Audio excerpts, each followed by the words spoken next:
In this presentation, we have the Gabriel Nibiru star that's coming in towards the Earth and has been known to the astronomers since 1841 via a shift in the orbits of the outer planets. Some magnetic force was causing that, and they assumed it was planet X. We find, however, that the position that Gabriel Nibiru is going to take up is identified by the other 9 planets, and we see an attempt to remove that from the knowledge of the Earth when the astronomers removed Pluto as being a star, reducing it from 9 to 8, and now we've got Nibiru coming in. We'll bring it back up to 9, but Pluto, of course, is still there, which is 10 in total. So we see why, once we go through the slide, they did that. Blatantly obvious.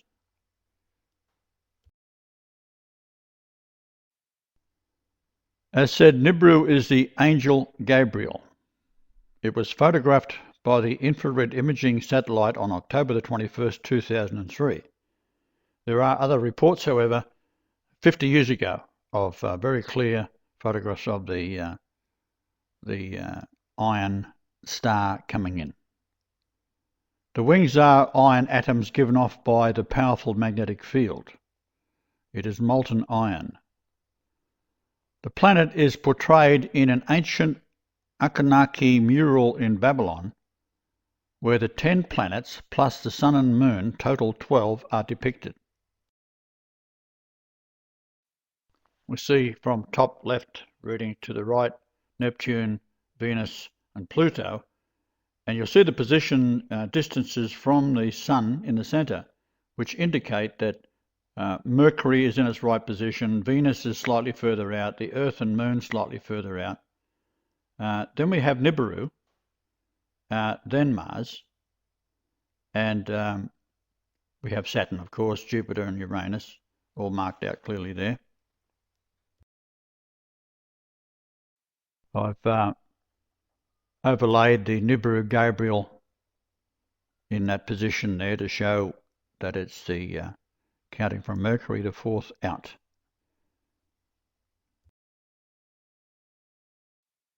Here's the actual photograph taken on the 21st of October 2003.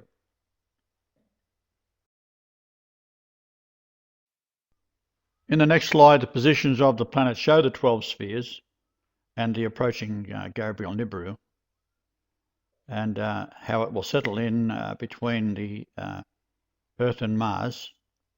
And it has its own planetary system. 7 planets orbiting it are the 7 angels of Revelation. So when you back engineer the book of Revelation, you can see that it is referring to Gabriel, who is the angel of God, because God has come to the earth. And as God has come to the earth, its angel follows. So the messengers are angels and stars.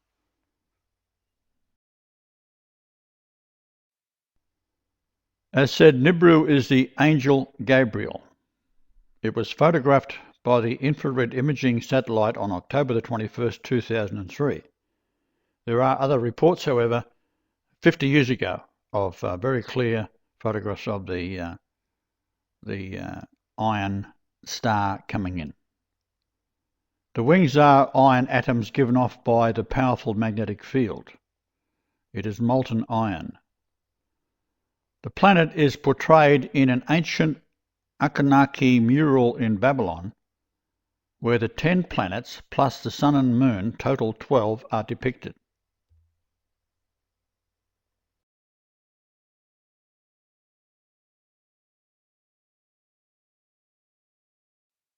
We see from top left reading to the right Neptune, Venus and Pluto, and you'll see the position distances from the Sun in the centre, which indicate that Mercury is in its right position, Venus is slightly further out, the Earth and Moon slightly further out. Then we have Nibiru, then Mars, and we have Saturn, of course, Jupiter and Uranus, all marked out clearly there. Now, This is the principal reason why NASA built the Space Hubble, which immediately confirmed or rediscovered Planet X. Its space images so detailed, the race was on to build underground bunkers where the elite would go into hiding, leaving the rest of mankind to be burned alive by Nibiru. And I should add that they are also trying to ignite the surface of the Earth with an air bomb by releasing either a nuclear blast or bringing some asteroid in to hit the Earth to set off all the gas fracking that's been done in the United States and Australia, which would totally annihilate the Earth. There's also talk that they're trying to set off a nuclear bomb. And of course, when we look at the attempt that they made to give rockets armed with nuclear warheads to Iran, and they refused to take them, the idea was that they wanted to start a war with Israel, and the people in Israel, that don't matter at all to the ruling elite. They are not Jews anyhow, they just think they are. And the idea was to sacrifice them all anyhow. This is the idea of also of the double cross, the hands being crossed in the skull and bones tradition, and can be seen on the British flags when the ships sail back into port. They fly the skull and bones. So the crossed arms means double cross. You can double cross anybody and anything.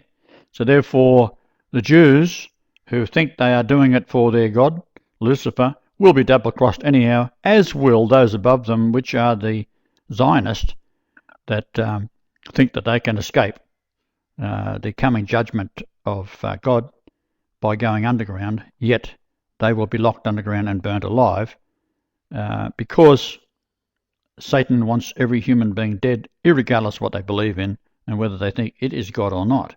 It wants to get rid of all of the creation of Yahweh.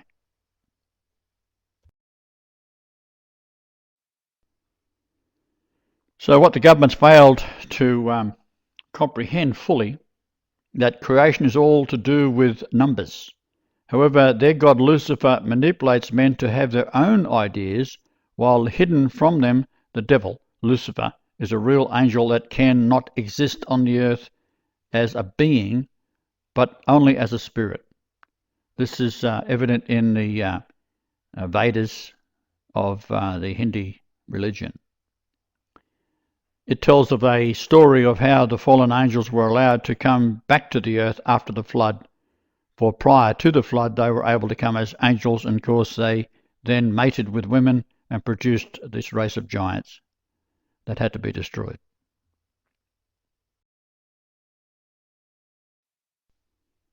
So the angels were placed on the earth in human form as helps for mankind to educate man to realize man was created in the image of God, Asherah, Yahweh.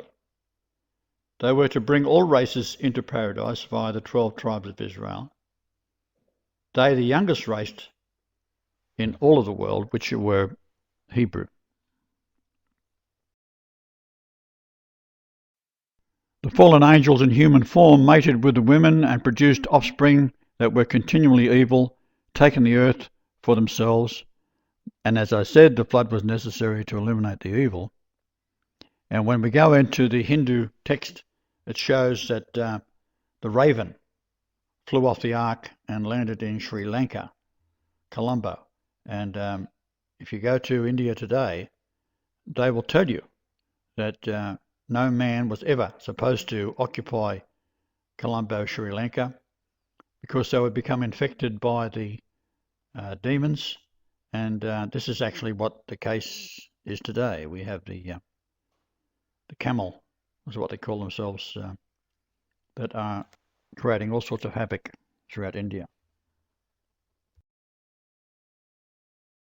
So with the return of Nibiru Gabriel after an absence of 3,600 plus years, it arrives back and will take up the orbital position, fulfilling the prophecy of the book of Revelation, being a manifestation of the angel of God, Gabriel, bringing 7 angels, which are planets that will restore the earth to paradise. This is the pouring out of the 7 vials of the 7 angels, book of Revelation.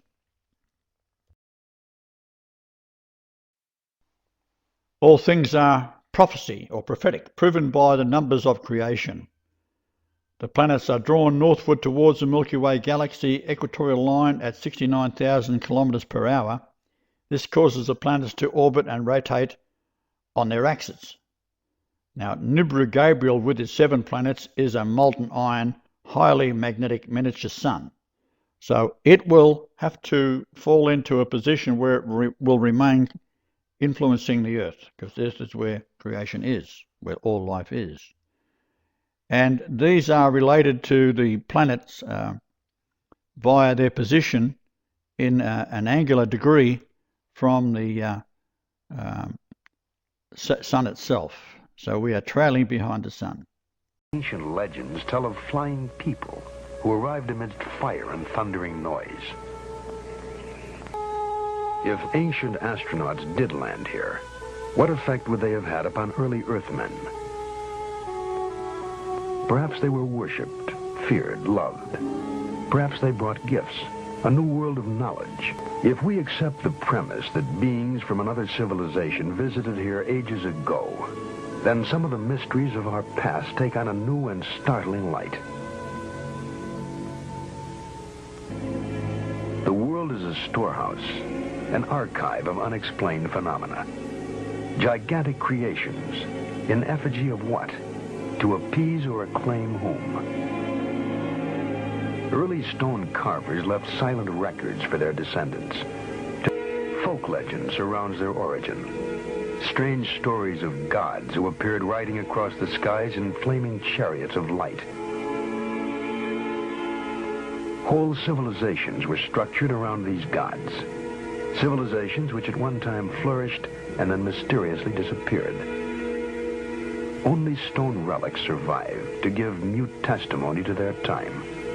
Their true history has been the cause of much scientific inquiry and romantic speculation.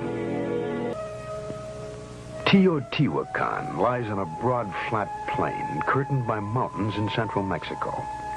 It was once the center of the highly advanced Aztec Empire. When the Spaniards arrived in the early 16th century, they found an established society of artisans and intellectuals. The name Teotihuacan means where the gods reside, and the city of the gods is dominated by the Pyramid of the Sun. It is 216 feet high and forms a small mountain weighing 2.5 million tons. Archaeology seeks answers to questions about man's past by digging through what he has left behind. Here they uncovered a chain of riddles which stretches across the expanse of modern Mexico. A mile to the south is the Temple of Quetzalcoatl. Legend tells us that he was a light-skinned, bearded man who came from the stars. Supposedly, he taught men law, the arts, and the cultivation of corn. The head of a great feathered serpent represents the god Quetzalcoatl. When Quetzalcoatl finished his mission on Earth, he departed to his native star, promising to come back someday. It is a pervasive part of mythology that gods fly to the stars with a pledge to return. The strain runs through all folklore.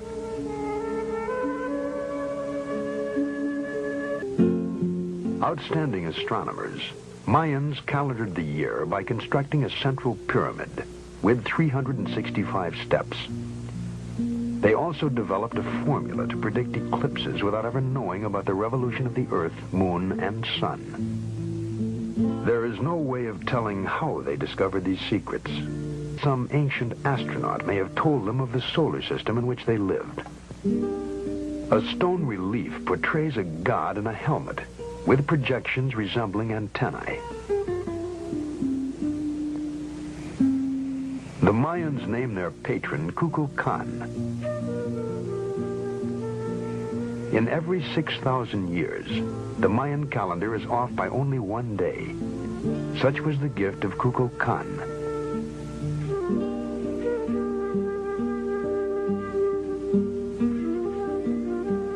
Kukulkan supposedly came from the stars and returned to them. leaving the Mayans to build observatories to search the heavens for him.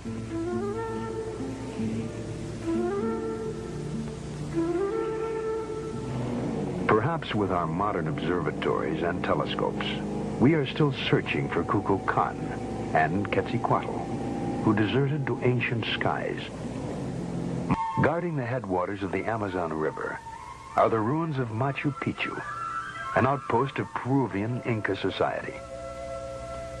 There is a curious folk legend surrounding the origin of this fortress. It is said to have been built by a divine race of light-skinned, auburn-haired descendants of the god Viracochus, who arrived in a flaming chariot.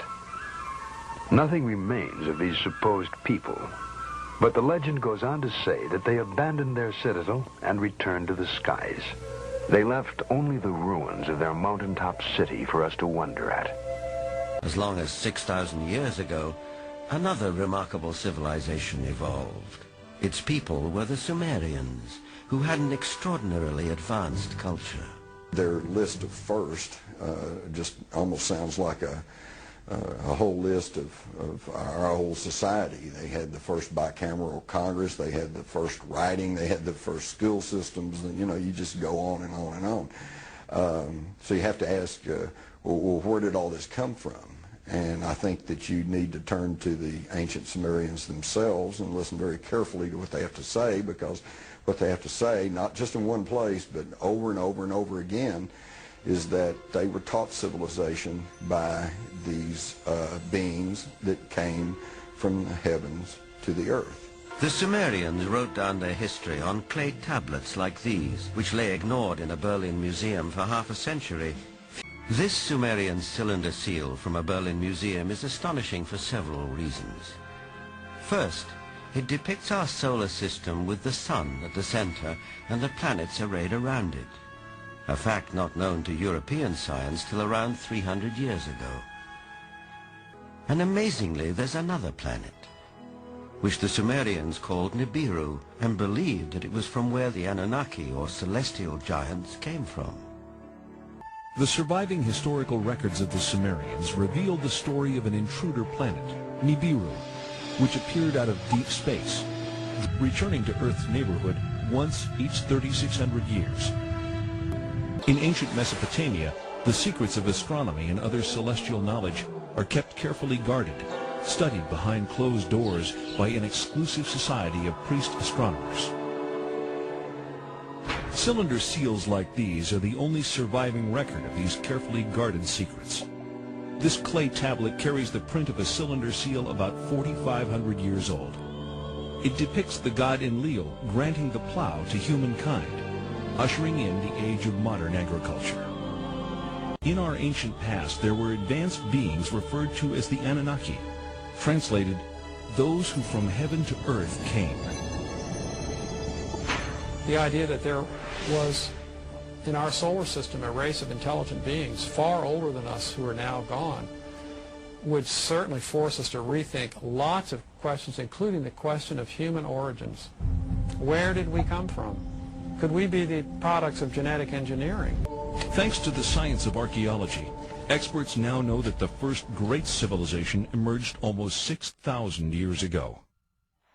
The people of this society were called Sumerians, after their land, Sumer, in the Great Plain between the Euphrates and Tigris rivers, today's Iraq. The book of Genesis calls the land Shinar. For generations, biblical scholars either ignore biblical references to ancient kingdoms or categorize these as legend or lore. Through the study of historical relics and the translation of ancient languages, many biblical researchers now believe that the previously questioned Old Testament references are indeed historically authentic accounts of flourishing, advanced cultures. If you study the Genesis document, God made Adam out of clay and then took Eve out of his rib, one of his ribs, etc. If you study this document, you discover that it's really a much shorter version of a much more complicated document that comes out of Babylonia and then out of Sumer and so on. Now, these ancient texts give a really complicated story of powerful non-human godlike beings actually engineering us, making us for specific purposes. How would we as a culture respond to incontrovertible evidence of a species of beings that not only preceded our own but actually engineered mankind?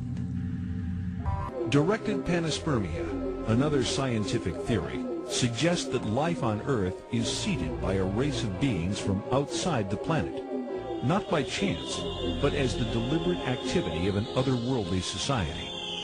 The Sumerians point to the Anunnaki as the creators of mankind, our own benefactors of life. How was Adam created?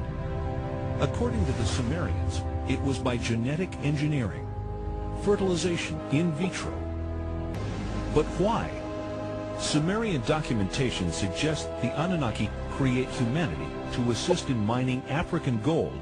Now, what if it were the case that there were creatures both technologically more advanced than us, older than us in terms of their civilization, and maybe even more intelligent than us, and more spiritually advanced, if we could imagine that? Then would this cause the creation story to collapse and leaving, literally billions of people on the planet totally confused about the meaning of life? Legend has it that when the Anunnaki came back after several thousand years to see how their genetic handiwork had turned out, they found the Earth females irresistibly attractive. Hey guys, I just wanted to show here on this Anunnaki picture. I'm going to talk about the Anunnaki and their relevance to the pineal gland, and see what's going on with the Watchers also. If you see up here on the right of this picture, this is one of the ones you see a lot of times. You see him holding the pine cone pineal gland here. Now in Zacharias Ditchen's writings, he talks a lot about that they could put on and off their bird helmets depending on what they wanted to do. So we don't know if this is his face or it's just a helmet. Okay, we see the pineal gland there. Look, all these drawings are built upon one drawing upon the other. If you see here, we can see the face of a different type of an alien. See the big forehead, the eye, and then him reaching right into the back of the head, right where your pineal gland would be, and he's picking that out. You see this? Could be his horn. Now on him, it's just a horn of plenty. This is like the horn of plenty.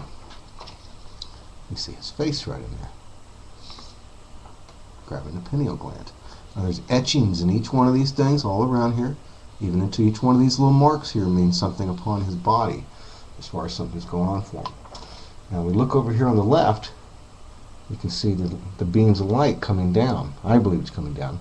And that this is a soul descending.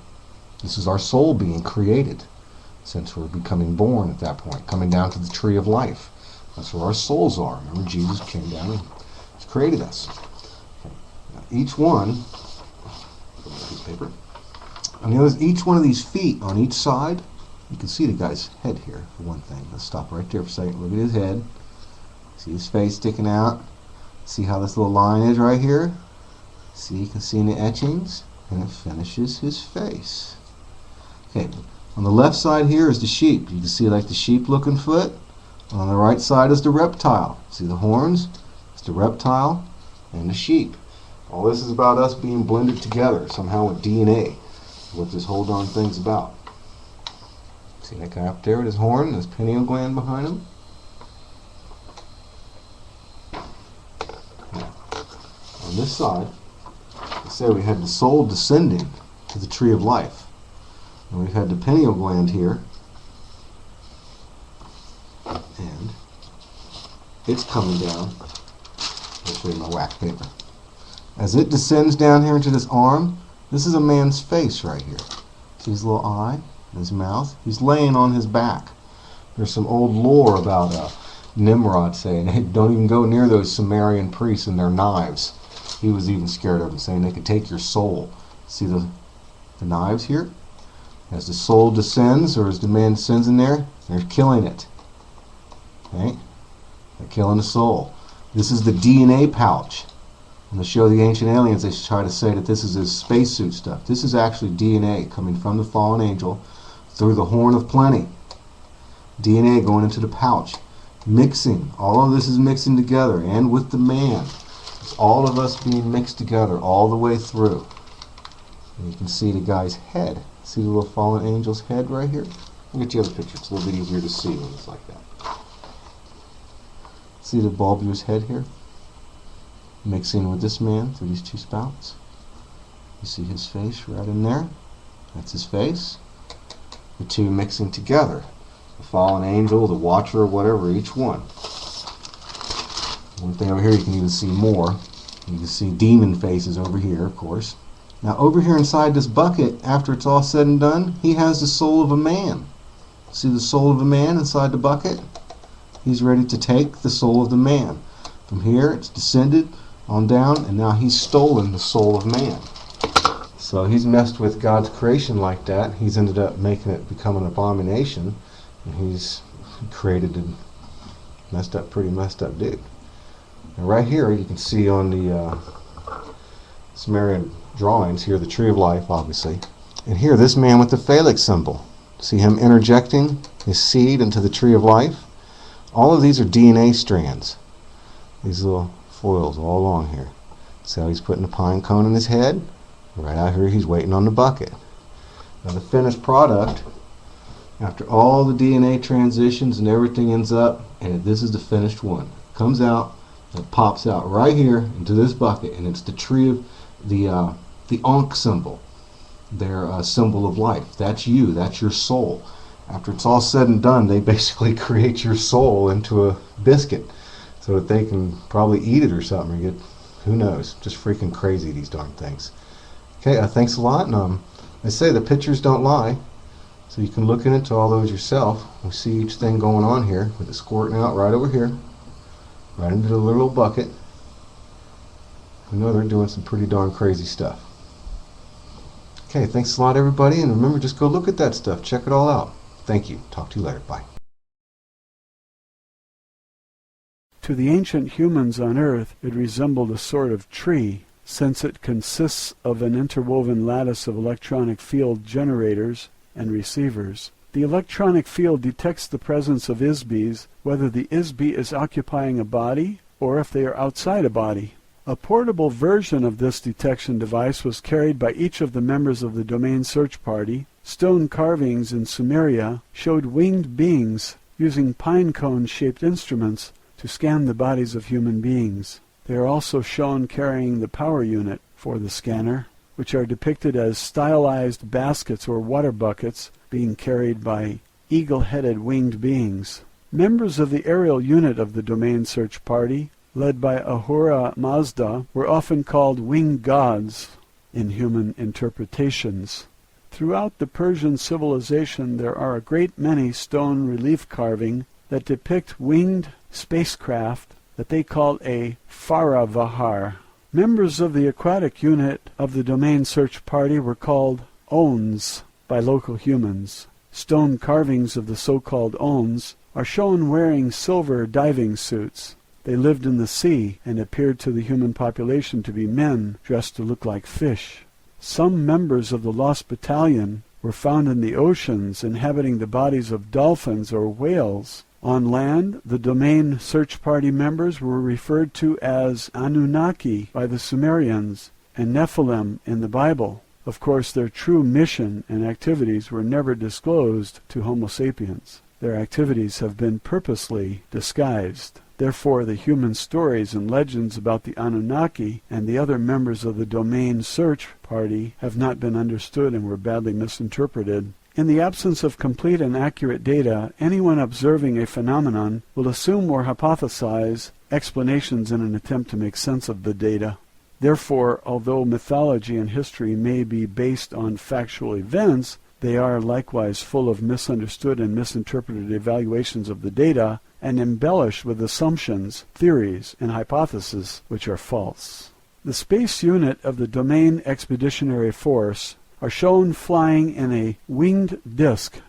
This is an allusion to the spiritual power of the ISBs, as well as to the spacecraft used by the Domain Search Party. The commander of the Lost Battalion, as Cyrus II, was an ISB who was regarded as a messiah on Earth by both the Jews and the Muslims. In less than 50 years he established a highly ethical and humanitarian philosophy which pervaded all of Western civilization. His territorial conquests, organization of people, and monumental building projects were unprecedented before or since. Such sweeping accomplishments in a short period of time could only have been achieved by a leader and a team of trained officers, pilots, engineers, and crew members of a unit of the domain acting as a team who had been trained and worked together for thousands of years. Although we have discovered the location of many of the Isbis in the Lost Battalion, the domain has been unable to restore their memory and return them to active duty as yet. Of course, we cannot transport Isbis who are inhabiting biological bodies to the space stations of the domain since there is no oxygen in our spacecraft. Also, we do not maintain life support facilities for biological entities there. Our only hope has been to locate and rekindle the awareness, memory, and identity of the Isbis of the Lost Battalion. One day they will be capable of rejoining us. 200 BCE. The last remnant of the old empire, pyramid civilization, is at Teotihuacan. The Aztec name means place of the gods, or where the men were transformed into gods. Like the astronomical configuration of the Giza pyramids in Egypt, the entire complex is a precise scale model of the solar system that accurately reflects the orbital distances of the inner planets, the asteroid belt, Jupiter, Saturn, Uranus, Neptune, and Pluto. Since the planet Uranus had only been discovered with the modern Earth telescopes in 1787, and Pluto not until 1930, it is apparent that the builders had information from other sources. A common element of the pyramid civilizations around the Earth is the constant use of the image of the snake, dragon, or serpent. This is because the beings who planted these civilizations here want to create an illusion that the gods are reptilian. This is also part of an illusion designed to perpetuate amnesia. The beings who placed false civilizations on Earth are Isbis just like you. Many of the biological bodies inhabited by Isbis in the old empire are very similar in appearance to the bodies on Earth. The gods are not reptiles, although they often behave like snakes.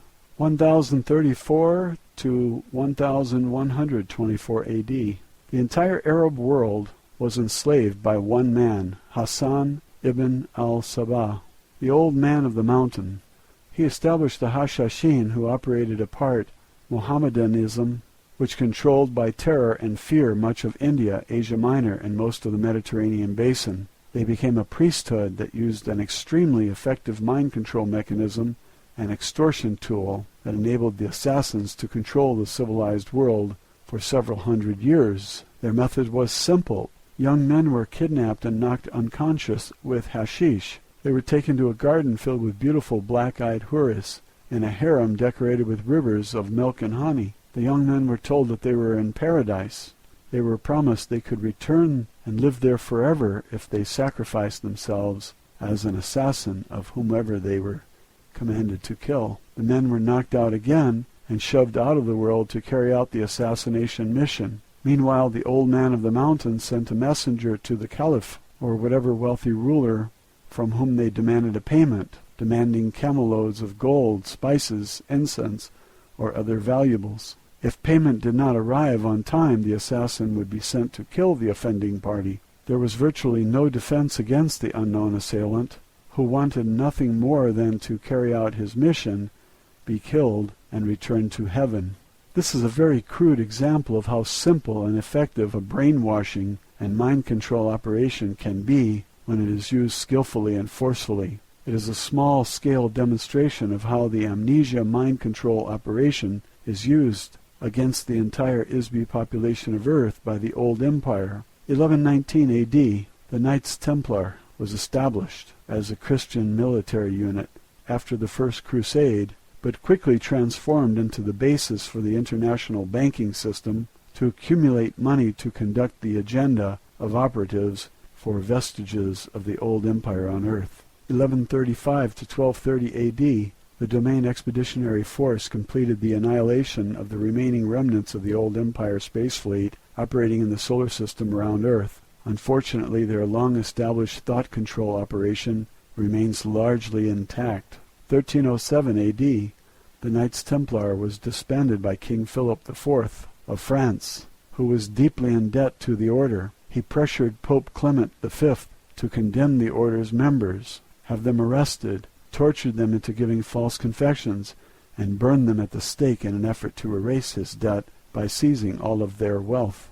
The majority of the Templars fled to Switzerland, where they established an international banking system which secretly controls the economy of Earth. Old empire operatives act as an unseen influence on international bankers.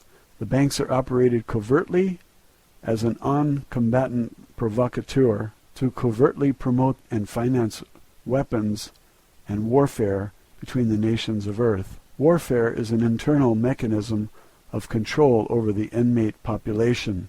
The purpose of the senseless genocide and carnage of wars financed by these international banks is to prevent the ISBs of Earth from sharing open communication, cooperate together in activities that might enable ISBs to prosper, become enlightened, and escape their imprisonment.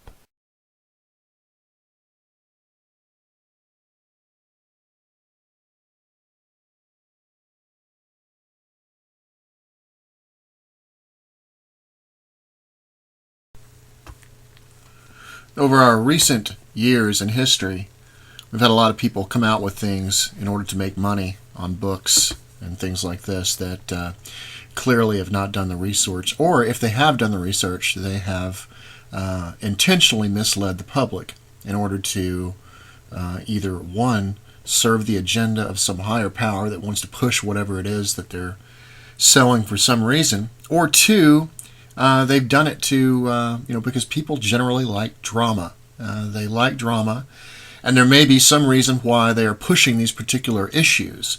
The alien issue, which they have turned into being these things called fallen angels, these types of people, or the people that over the recent years in history, I guess all the way back and probably until the early like 500 or 600 AD or something, when Pope Gregory the Great came out with the word Lucifer, meaning something having to do with Satan, which it doesn't because it's mentioned sarcastically in regards to a Babylon king, which is identified as a man later on in Isaiah.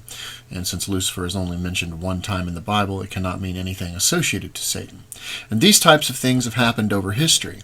The things that we're going to talk about today is the name Nephilim, and what it really means and where it comes from, because now we have people associating Nephilim to reptilians. Reptilians was pretty much promoted by David Icke and people like that, and it's turned into this huge thing, and now Nephilim means reptilians, it means fallen angels, it means any alien that you see in the sky. You see some of these people that say all aliens are demons and stuff like that. These are the crazies that are out there that don't want to spend any time doing any research at all, but they want to make up these fabulous stories because they promote drama, and people just like drama. So we're going to talk about the word Nephilim today, but before we begin, we're going to take a look at this right here, which is called Strong's Concordance.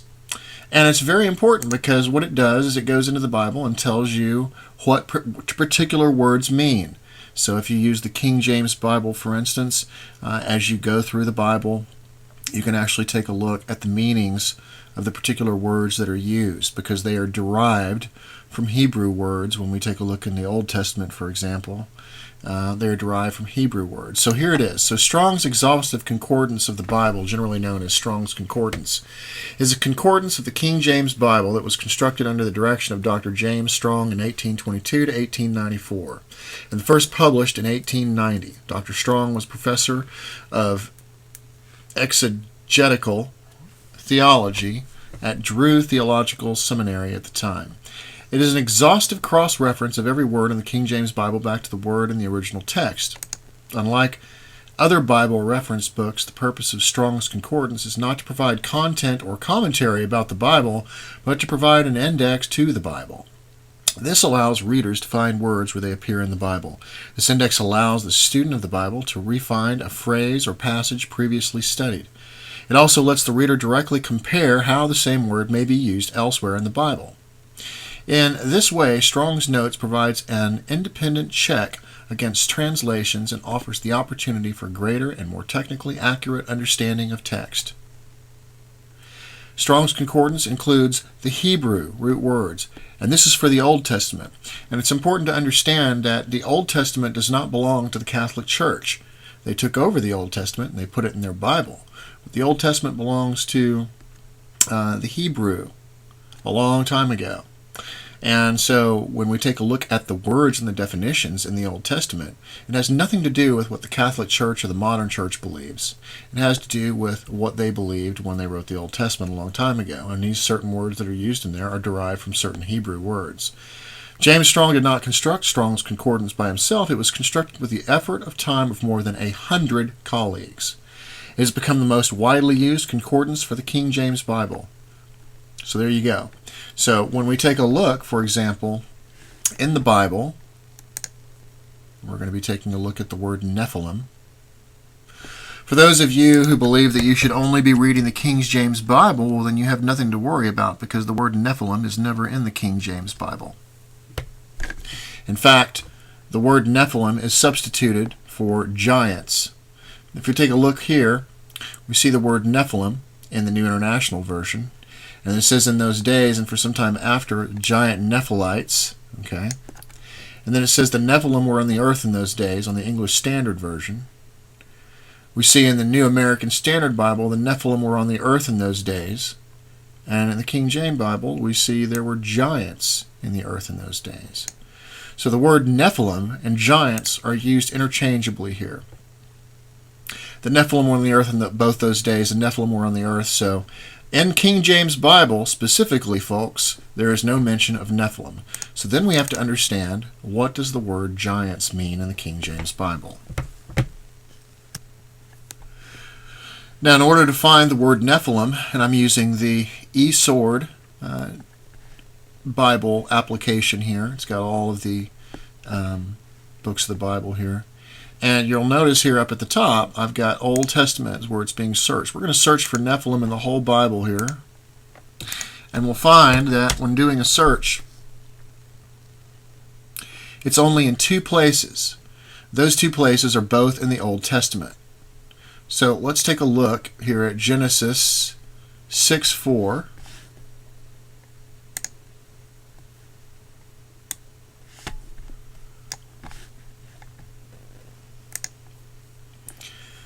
And what you see right here in green are the various definitions for what these things mean, what these various words mean. These are derived from the translations of Hebrew. So when they put giants here in the translation, we can actually see the definition of what they mean from the Hebrew when it was translated into the Bible. Right here we have a parallel. And we can see the various Bibles that I have loaded here inside eSword. And it says, there were giants in those days and also after, that when the sons of God came unto the daughters of men, and they bare children with them. But when we take a look at the other ones, for example, when we take a look at the other ones, and in those days and for some time after, giant Nephilites lived on earth, for whenever the sons of God had intercourse with women. So it's not putting the Nephilim in the same context as the people who actually had intercourse with the women. It says that they lived on the earth in those days, and also afterward, when the sons of God came into the daughters of man. So they're not the same as the sons of God. Otherwise, it would say the Nephilim came into the daughters of men, and they didn't. It's mentioning two different things in the same sentence. But I digress there. Let's take a look at the definition of what the Nephilim actually is. Now, since it's not listed in the King James Bible, we have to go with what they give us as their interpretation, and that is giants. And when we take a look at H5307, it says, from H5307, properly a feller, that is, a bully or a tyrant. So the giants that are being referred to have nothing to do with aliens, reptilians, angels, or anything of the sort. They're referring to giants, meaning tyrants or bullies, kind of like what we're dealing with today, kind of like the large corporations and things like that. And it may very well be possible that they are trying to misdirect people in some instances so that they can't associate what's happening here to what is actually happening today. If you are a true Christian and you actually read the King James Bible and you are interested in really knowing what's going on, why would you accept anything different than what's actually being shown here in the Bible? If you enjoy the drama, then you're definitely not defining things correctly.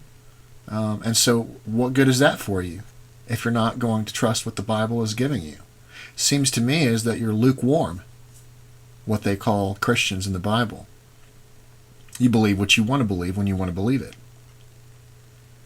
The fact is that the word Nephilim means tyrant or bully, and it's clearly marked right here as the word in the definition using the Strong's Word Concordance. So there you go. I hate to break the news to you folks, but Nephilim has nothing to do with aliens or fallen angels or anything. Also, there is no place in the Bible whatsoever, in any of the translations, that you will find the word fallen angel. I type in fallen angel here, and we'll just look in King James, for example.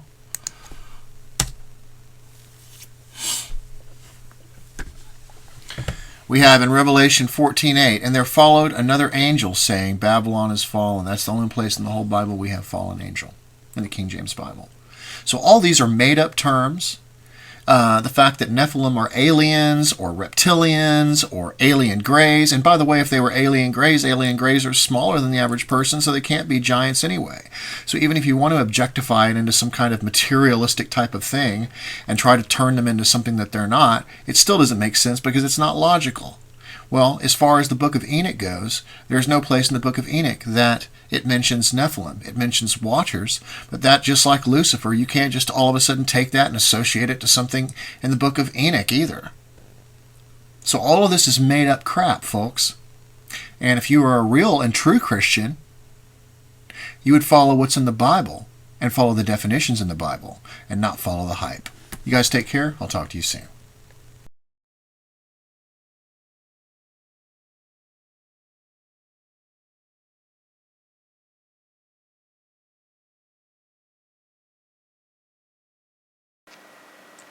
A prince in the royal palace was the first to take up arms.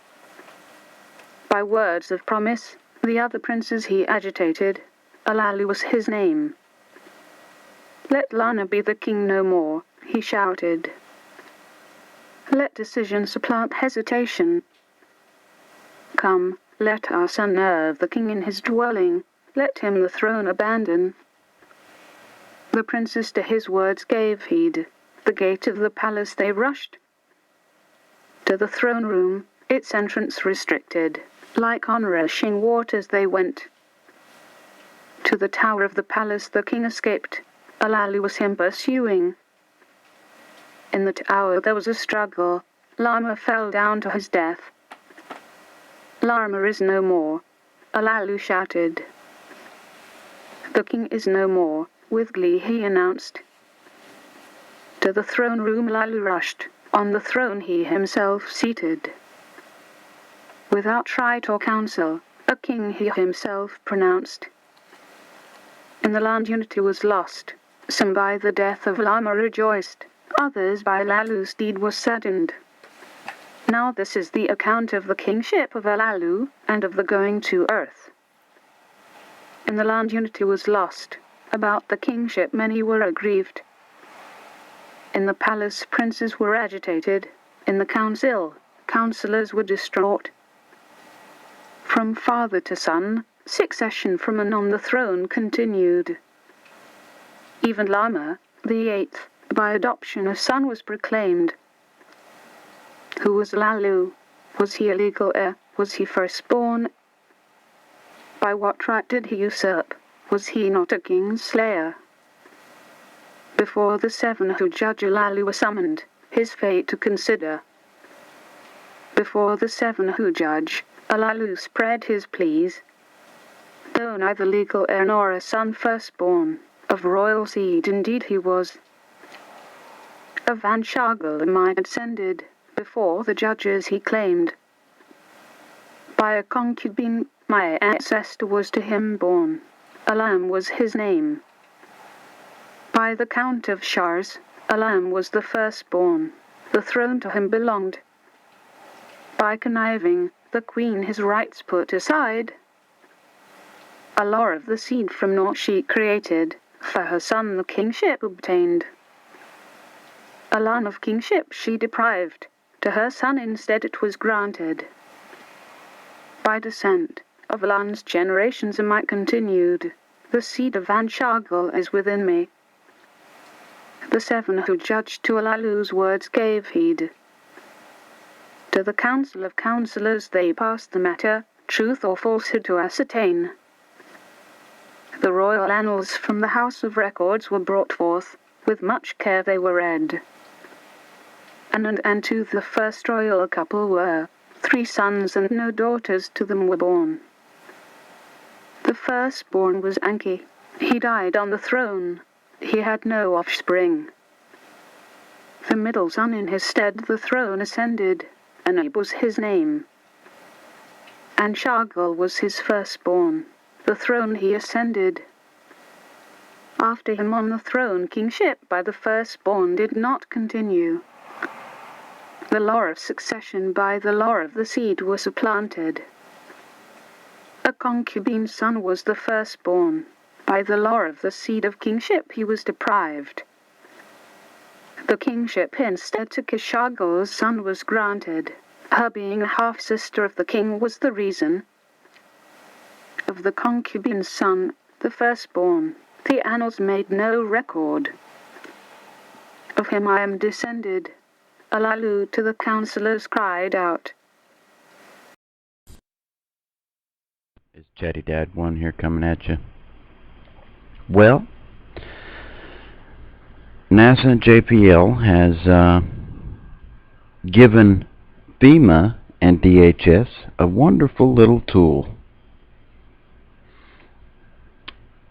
And it's all to find victims in an earthquake situation.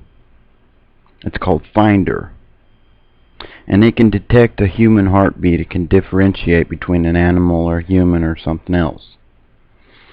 This is the little box here. There's a man over here with a control pad. And it'll find you. Okay?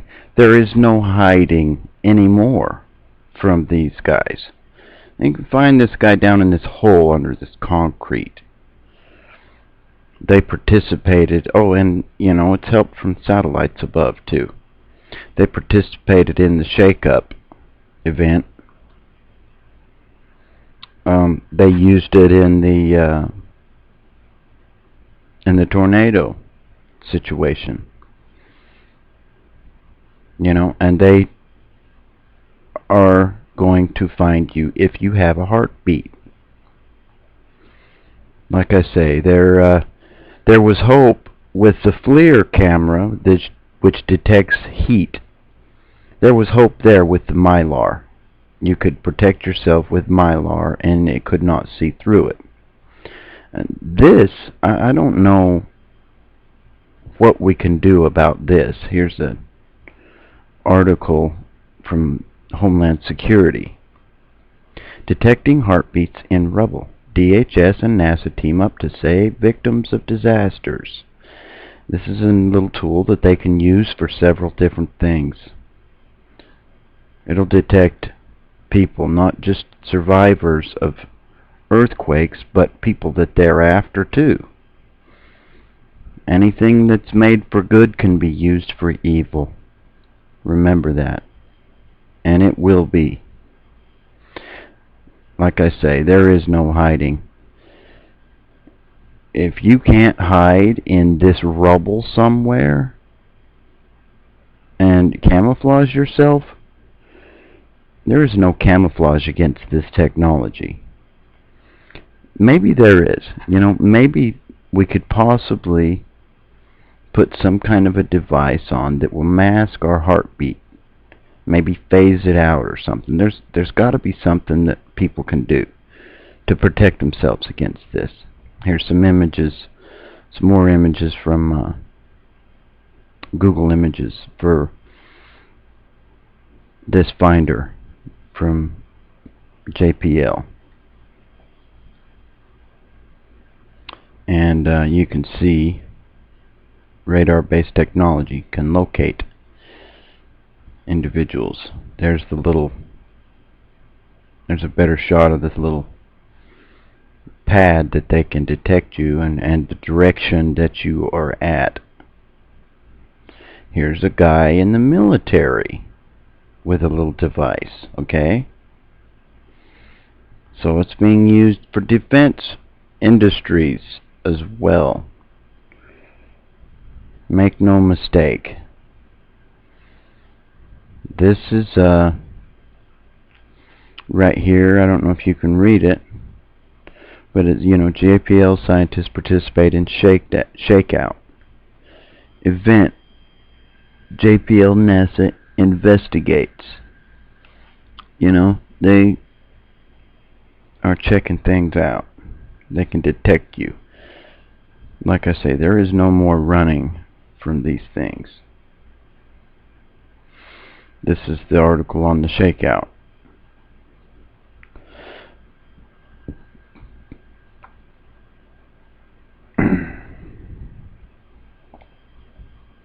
And,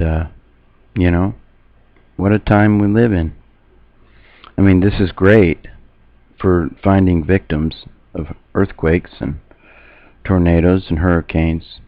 That's excellent that they can help people out and find people and do this. But as you see, they've already got it in the defense, in the military usage.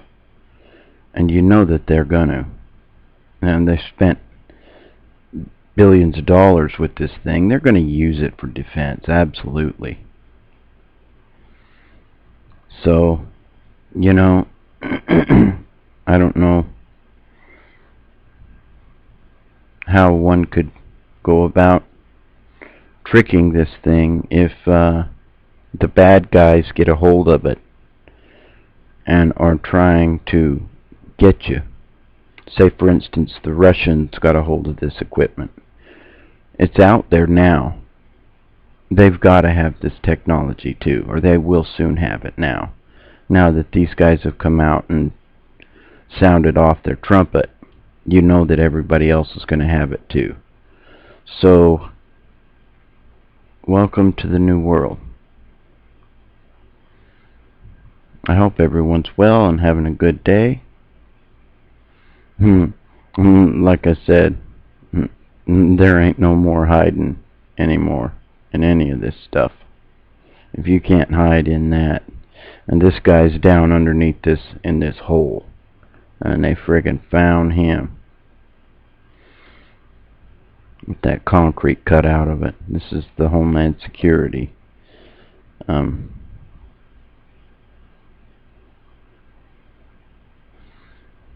article about it.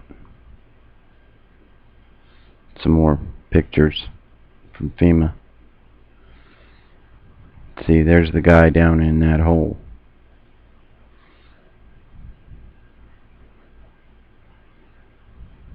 I don't know what the range is on it actually, but it's got a pretty good little range. Oh, that's for another video. Sorry. Anyway, I hope everyone's well, having a great day. This is Chatty Dad 1. Share this video with everybody you know. And God bless and good luck to us all. Never give up your guns unless that's your plan, or your rights will go right along with them. And like I say, there may not be any hiding anymore from any bad guy. Now who knows who will get this technology. This is Chatty Dad 1. Over and out.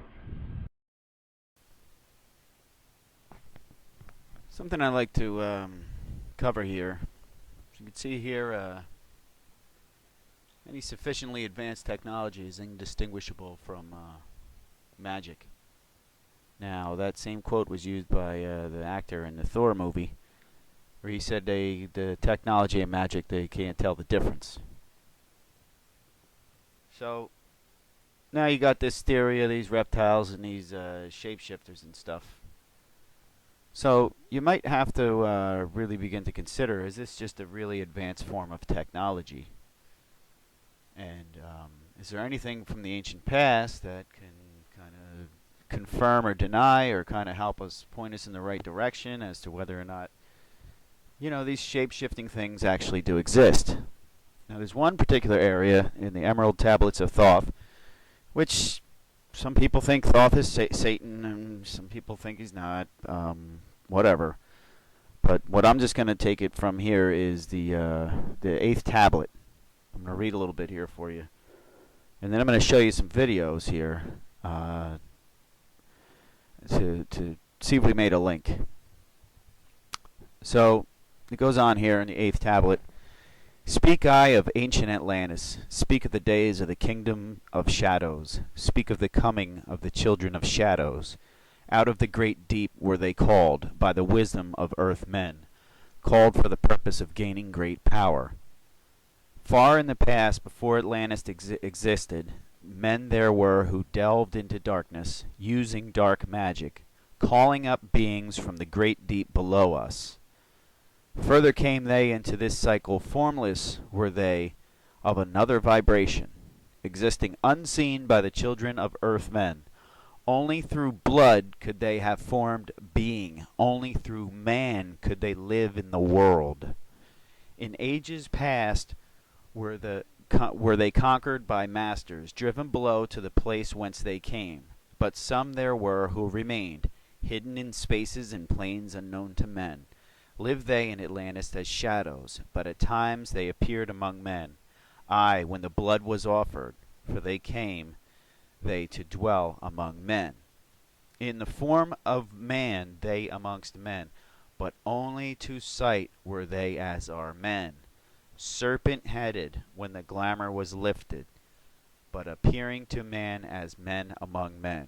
Crept they into the councils, taking forms that were like unto men, slaying by their arts the chiefs of the kingdoms, taking their form and ruling over man. Only by magic could they be discovered, only by sound could their faces be seen. Sought they from the kingdom of shadows to destroy man and rule in his place. Now, if you go back there and you say, only by magic could they be discovered, how about only by advanced technology could they be discovered? Could they be seen with technology? Serpent-headed, and serpents got tongues.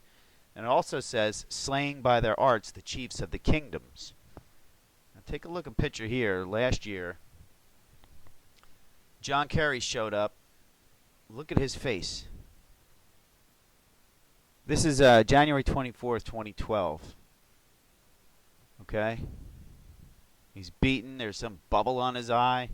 And they're trying to say he was playing a friendly hockey game. This 6'8" dude who probably doesn't even know how to hold a hockey stick. Okay? And look at him. He's bloody and battered and beaten. Or was he slain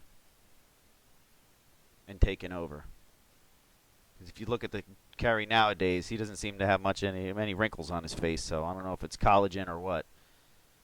But we're just going along this theory. Now take a look at this girl here. This is by the Pope, Ratzinger, during his internet praise the internet speech. Now look at her tongue. You see how it goes up and underneath? See right here, underneath the lip? See how big that sucker is? Okay? Now, we're going to go over here and take a look at the Senate confirmation hearings, which was like January 2013. Look at Kerry here. Look at his tongue. Now, if you notice that tongue goes, and sometimes it's a tongue that actually does pop out. Other times, this is a thing that shoots out underneath his lip. And it's it's so fast, I got to slow it down here. I'll put all the original clips that you guys can watch down here. But in this, he's talking about his New World Order and all this other stuff. The New World Order, in my opinion, if this reptilian theory is correct, are these ancient beings from the kingdom of shadows that have come and taken over men.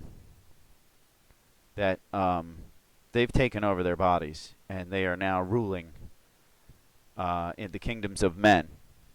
Just as it was stated in the Bible when the devil told Christ to bow before him because he and said you can have any kingdom you want because he rules all of them. The serpent rules them all because they've taken over these cowards who have sold their souls. So wherever the real John Kerry may or may not be, I don't know, but this theory seems pretty logical, and it almost seems as though these people are bent on the destruction of mankind. They cloak themselves behind all types of different fads and rages and movements. Right now they're cloaking themselves behind the civil rights movement, the gay movement, so they're hiding behind the gays and the blacks and the Jews. They like to hide behind the Jews. They always have a victim mentality, and they lie their ass off. And when they're confronted with the lie, they get angry very fast. They won't have a logical conversation with anybody because it doesn't process in their reptilian brain. They're savages, and that's who runs this country, in my book, in this theory. Now, to further prove this point a little more, John Kerry donned his beaten, battered face at the White House during the Boston Bruins Stanley Cup ceremony. Now, I did a video a while back about the Boston Bruins logo. So if you look at it right here, it's got the symbol in the back, and then the B. The B is a 13. There's a 1 and a 3 there in that B. Lowercase b can look like a 6 and a 9. So now the symbol in the back here is quite interesting because it could be a satanic symbol because it's used very often. And you could see it here at St. Peter's Basilica. Now, basilica is very close to the word basilisk, which is a serpent monster. So now it's up to you to decide whether or not it's possible that all the rulers of the world and all the rulers of all the religions are compromised, and this whole entire world is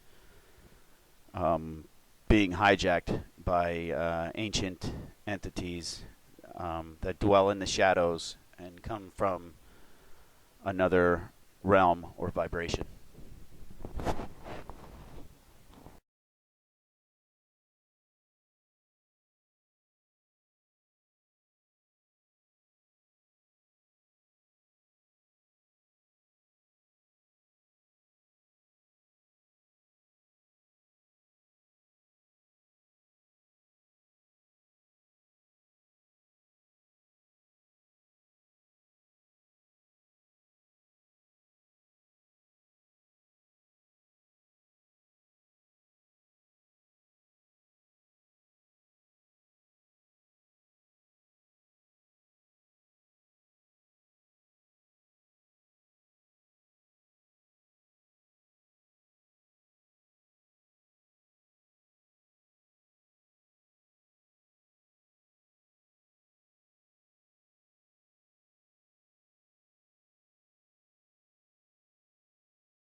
I gave this worm too much acid.